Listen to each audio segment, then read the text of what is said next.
Bonjour, dans la capsule vidéo précédente, nous avions vu comment travailler avec les diagrammes à bande, puis avant avec les tableaux. Donc on va terminer ici le chapitre 1 avec le diagramme à ligne brisée. Donc qu'est-ce que c'est un diagramme à ligne brisée? C'est encore un mode de représentation pour représenter une situation statistique, mais ça va se concentrer sur des phénomènes qui évoluent dans le temps. Donc, par exemple, on pourrait s'intéresser à la croissance, donc la croissance d'une plante, pour voir comment à chaque jour la hauteur de cette plante-là croît. On pourrait s'intéresser aux variations de température, comme on peut voir à chaque matin sur Météo Média les prévisions d'heure en heure. On voit d'habitude que la température grimpe jusqu'en après-midi, puis ensuite redescend vers la fin de la journée. Ou on pourrait s'intéresser à un exemple comme l'évolution démographique d'une population pour voir année après année si dans une population donnée, disons au Québec, si la population augmente ou diminue. Donc ça, c'est des exemples de phénomènes qu'on peut utiliser avec un diagramme à ligne brisée.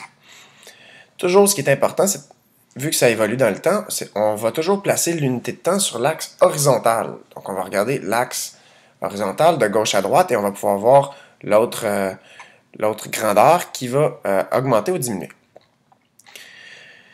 Quand j'ai un diagramme à ligne brisée, je peux aller représenter les mêmes données dans un tableau. Donc, les informations, j'ai besoin de mon titre, l'entête à chaque colonne. Donc ici, je vais aller placer à gauche mes jours et à gauche mes ventes en dollars.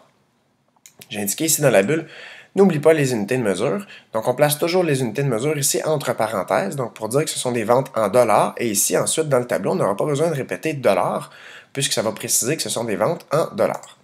Donc au jour 1, ici, la boutique chez soi a fait 2000 dollars de vente.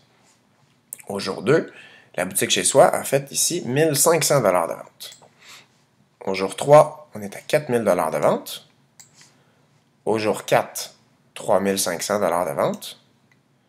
Au jour 5, 2500 dollars de vente. Puis finalement, au jour 6, on a 3000 dollars de vente.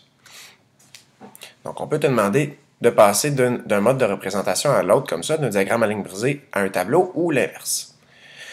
Donc les informations qu'on retrouve dans un diagramme à ligne brisée, j'ai toujours le titre, qui est boutique chez soi, l'axe horizontal ici qui est identifié par jour, l'axe vertical ici qui est identifié par vente en dollars, on place toujours les unités, entre parenthèses.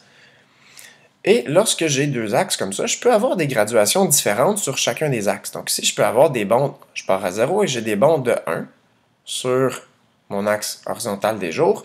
Et ici, j'ai des bonds pour chaque carreau. Ici, j'ai des bonds de 500. Donc, je peux avoir des graduations différentes sur chacun des axes, mais ce qui est important, c'est que tout au long de l'axe, je vais toujours garder ce même bond-là, cette même graduation-là. Donc, sur l'axe horizontal, j'ai des bonds de 1, et sur l'axe vertical, des bonds de 500. Donc voilà, dans la prochaine vidéo, nous allons voir comment construire et interpréter certaines données dans un diagramme à ligne brisée. Merci!